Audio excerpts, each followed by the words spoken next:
Elliot, do you realize it hasn't rained for at least 3 weeks? Yeah, you're right. We're in one of the worst droughts anyone around here has ever seen. And weather like that is really hard on plants. But at the same time, we're conscious of the need all over the country to conserve water. I'm Elliot Coleman. And I'm Barbara Damrosch. And if you'll stay with us for the next half hour, we'll give you some tips on how to armor your garden against drought, but water more efficiently when you do need to irrigate. On Gardening Naturally.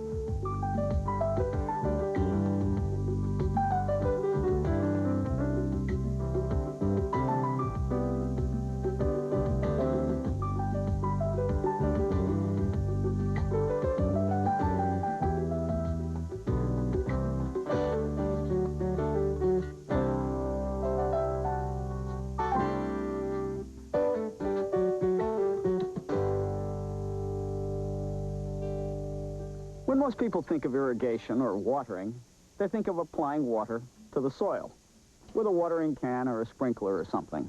Well, there are a couple of steps you want to do beforehand that will reduce your garden's need for supplemental water. And the first and most important is to get organic matter into the soil, like this compost or peat moss. Both of them are wonderful soil improvers, but the most important thing about them is that when you get them into the soil, they help the soil hold more water. Now this container holds a very, very sandy soil, and it's quite porous, like a sieve. This is a clay soil, a lot stickier, smaller particles, nowhere near as porous. And this is organic matter, compost. The difference between them is that if I were to pour water in here and let the excess drain out the bottom, this sandy, sieve-like soil would hold very little water. If I were to do the same with the clay soil, it would hold about 4 times as much as the sandy soil. But if I were to do it with the organic matter, which is like a sponge, this would hold 16 times as much. And that's why improving the soil is so important. Now, by improving the soil, I just don't mean putting in minerals, or say these clamshells I put in for calcium. I mean organic matter as the key. Getting it in there so it will act as a storehouse for all the water that falls from the sky in rain and will help keep it there as long as possible. Now, the reason that's important is that although human beings tend to look just at the top of a plant, the real key is the roots. And the more you can make the soil hospitable to roots, and that's just what organic matter does, the more the roots can explore and get water from the deep areas off to the side, wherever they want to go. A larger exploration area means more water for the plant. The roots are really the key. Now, there's another step in this also. Even if you have plenty of organic matter in there holding moisture, if the roots can't get down deep, that's going to inhibit their water absorption. And so you want to make sure that you loosen the soil. Not turn it over, but make sure that there isn't a hard pan down there that will inhibit root penetration. Just put the fork in, lift the soil like that, and loosen it. Very simple technique, but it'll make sure that not only can the rainwater get down in there and be stored, but that the roots can get down there and get it. Another tool that works well is this broad fork on a larger area. Now, once you've done that and you've got all the water stored, there's another technique that will help keep it in there and prevent evaporation. And that's putting a mulch on the surface of the soil. Now, the mulch can be straw, hay, black plastic, anything that will prevent water from evaporating from the surface of the soil. And this is very important because if we dig under this straw mulch here, we can see that the soil down here is keeping very moist compared to the surface soil here. And the reason for that is a 3 to 4 inch mulch of straw like this gives you the equivalent of getting an extra 4 inches of rain during the growing season. That's how much evaporation it prevents. And that's really a key in storing water with organic matter and keeping it in there with a mulch. I've run gardens for years with no supplementary irrigation, just counting on the organic matter in the soil to hold moisture and mulch on the surface to prevent evaporation. And even on very dry years, they've been quite productive, and I haven't been unhappy. But I will admit that there have been times when I would have liked to put on a little extra moisture in order to make those crops absolutely perfect. There there are ways to do that that are very efficient and don't waste water. Let's go take a look at some of them. The most conservative way to add water to your garden is to use it only to establish newly sown rows of seeds and newly transplanted seedlings. Now, I have a row here of carrots that I've just put in. It could be any other newly seeded crop, but carrots are particularly important because they take a week to 10 days to emerge. And I want to make sure I keep the soil moist until they do.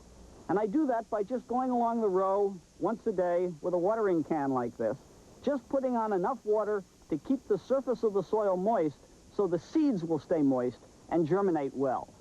Once I see the first little carrot seedlings coming up, I don't need to do that any longer because by then their roots are down an inch or more, and I want the roots to continue down searching for water in this nice soil filled with organic matter. With seedlings, it's the same thing. I want to get them good and moist before they go into the ground. That means the root ball that they come with will hold as much water as it possibly can. Now I'm about to transplant these lettuces. I'm going to put a stake here, tell me what type of lettuces they are. And then I'm going to take these thoroughly moistened root balls and put them into the soil. If this soil were really tragically dry, before I put the seedling into the hole, I'd put some water in the hole too. But basically, a wet root ball is the best protection that seedling can have against drying out. When I put the soil back, I'm going to bring it up over the shoulders of the block of soil that seedling is in to keep things from evaporating. Get them good and wet before you put them in the soil, and they have enough moisture to get themselves established. If it is really dry after that, maybe come out after 2 or 3 days and do spot watering on them. But that little bit of water used that way is the most efficient way to put water on your garden.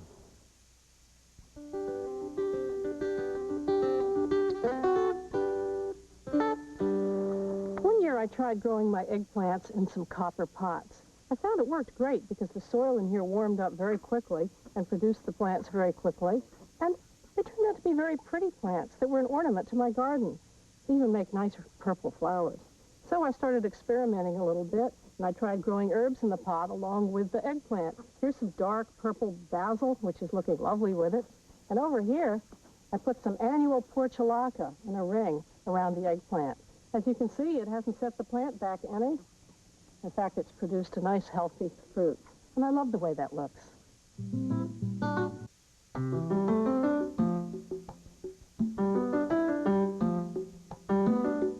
The most basic irrigating tool is the watering can. Almost everyone has one around their garden shed, as Peter Rabbit was fortunate to find when he was trying to hide from Mr. McGregor. Now, you may not think there's any difference between them, but there are a couple of things that I look for when choosing a good watering can. First, I want to make sure that the handle is set in such a way that the can balances in my hand when it's full, and I can hold it without feeling awkward.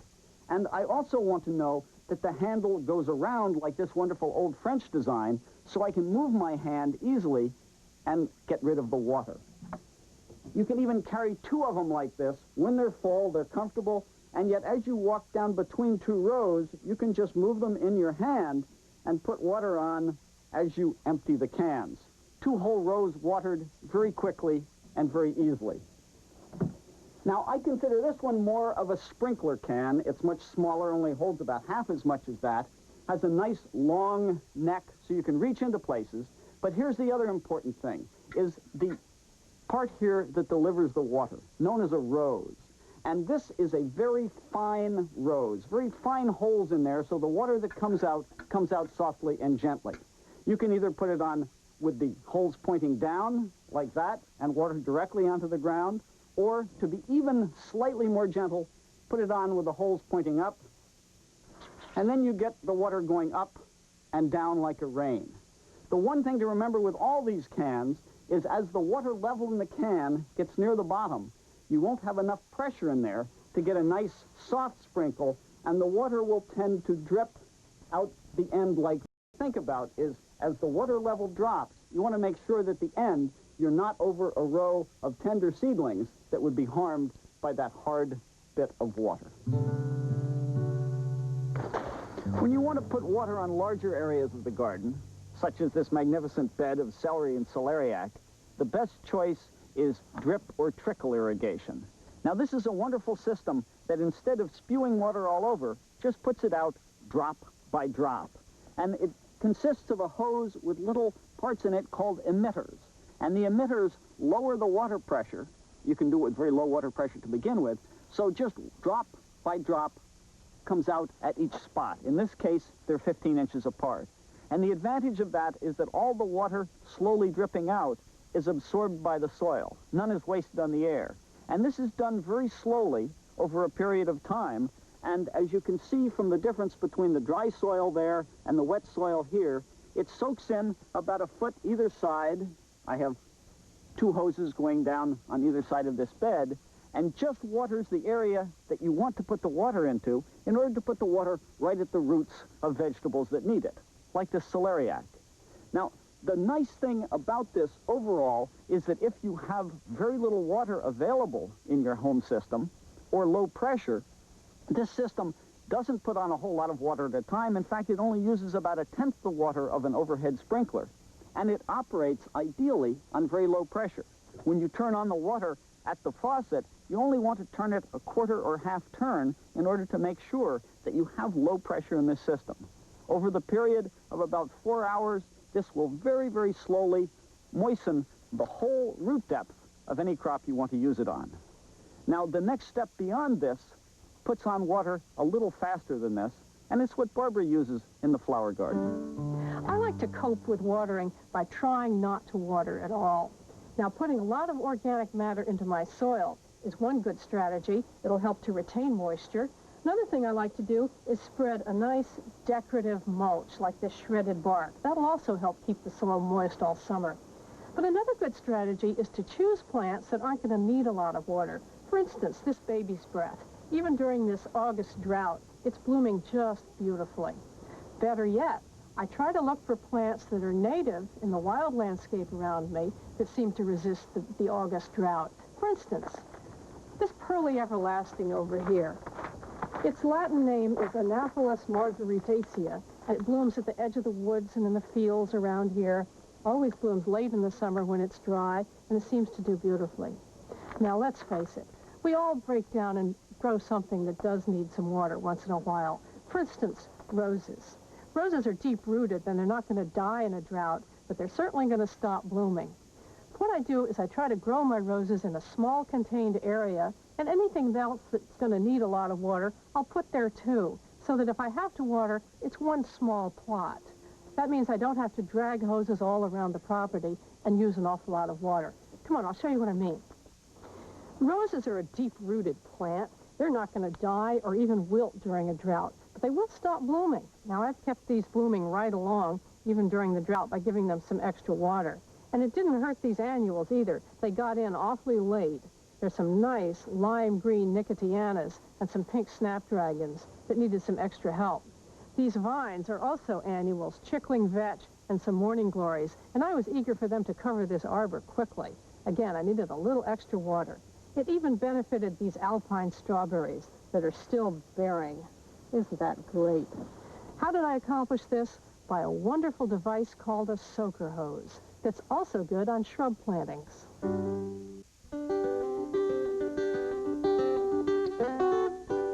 If you give your strawberry bed some extra late summer, early fall care, you can really improve production.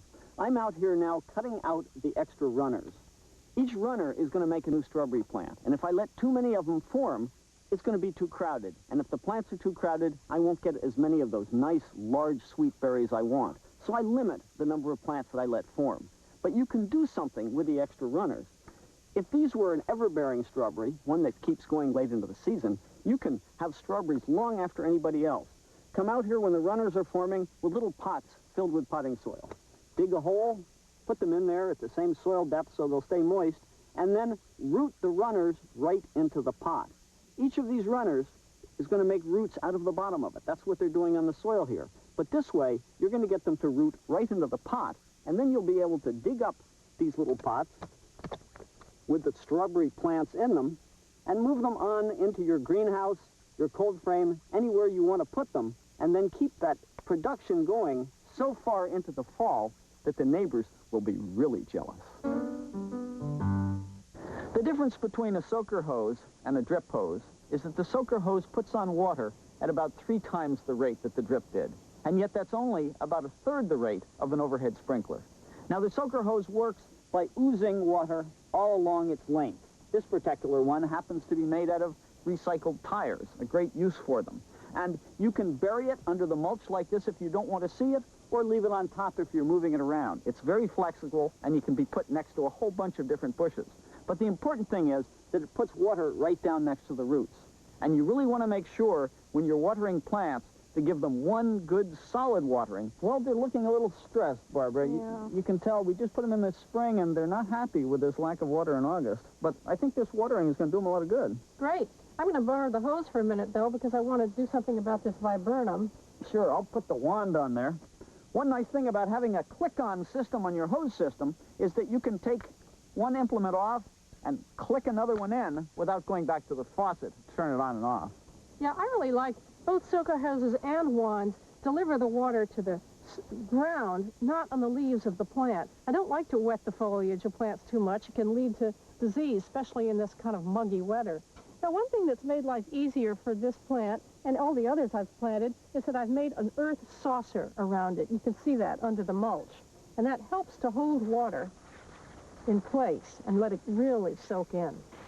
I'm going to give this a good soaking. I like to water at the end of the day when I'm not going to lose any water to evaporation.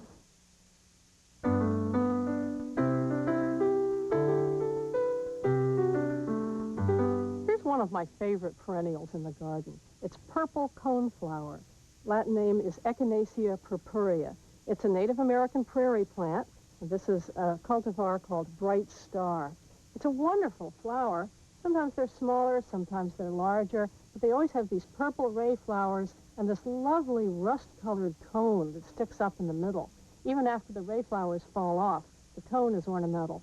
This blooms over a long period of time, about 8 weeks in my garden, I would say, from mid to late summer, and it's very vigorous. This is a brand new plant, but by next year it's probably going to be a clump about this size. The bees like it, the butterflies like it, all the insects seem to like it, and the people I know who are knowledgeable about herbal medicine tell me that echinacea, the leaves, the flowers, the root, the whole plant is an excellent tonic that boosts the immune system. Can't argue with that, but I think I'd grow it just for these pretty flowers alone.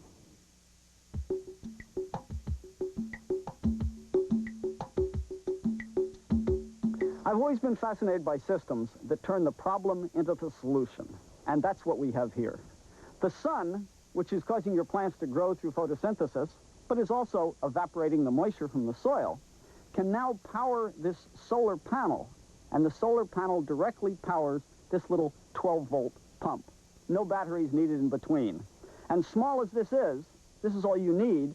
This is sending about just under 2 gallons of water a minute from any low-capacity water source to your garden. This fascinating system is available from a catalog in Ukiah, California, a company called Real Goods. Now, a lot of people might say, hey, yeah, but if the sun isn't shining, you can't pump water. Well, that's true, but when the sun isn't shining, you don't need to irrigate. There's one last area of your yard that requires more water than any other part, and that's the lawn. You can cut down greatly on the amount of water you need for your lawn with a very simple idea. Set your mower higher as the weather gets warmer. And this way, we've cut this at about 3 to 4 inches. There's a lot more of the grass to photosynthesize. It isn't under such stress, and it'll stand the drought a lot better. Now, for watering lawns, I really prefer to use an oscillating sprinkler. This is one that goes back from side to side. It's very effective at watering square and rectangular areas right to the edge. You can set it very carefully, and it's really an efficient way to put water on. Okay, Barbara, you can turn it on. I think garden hoses are a real nuisance to handle. They're an awkward necessity, but we have a few tricks that make them easier to handle. For instance, these hose guides. Normally, if I drag my hose around the side of this garden, it'll trash the plants. If I put one of these in the ground, easy to do, I can just thread the hose between those 2 discs, no problem. And Elliot's got an even better trick for storing the hose. No matter how much the advertisement for the hose claims it will never kink, it always will. especially if when you put it up, you put it in coils. Because when you do that, you put a twist in it every time, and those twists are going to kink it when you pull it off. So when I store a hose, I store it in a figure-8 shape. And then as I pull it in, I'm not putting any twists in it. It sits nicely on top of itself. It never gets kinked when I pull it off, and it's easy and fast to use. Now, if a hose is stored like this one, out in the sun, it's going to act like a solar water heater. And the water in there is going to get quite hot. So if you come out at the end of the day to water some plants, first test the temperature on your wrist. And if it is too hot in there, first fill a couple of watering cans. The water will cool and you can use it later, but you don't want to put that really hot water on your plants. Water is a precious resource, and we don't like to waste it. If you live in a dry part of the country, that's even more reason to be careful about watering. We try to garden in a way that doesn't need a lot of water, and when we do water, we try to do it in a judicious way. It's really comforting to know the little bit of work beforehand, putting organic matter in the soil so it will store water better, and the use of water just where you need it will help make any garden thrive, even through the hardest drought. For now, goodbye and good gardening.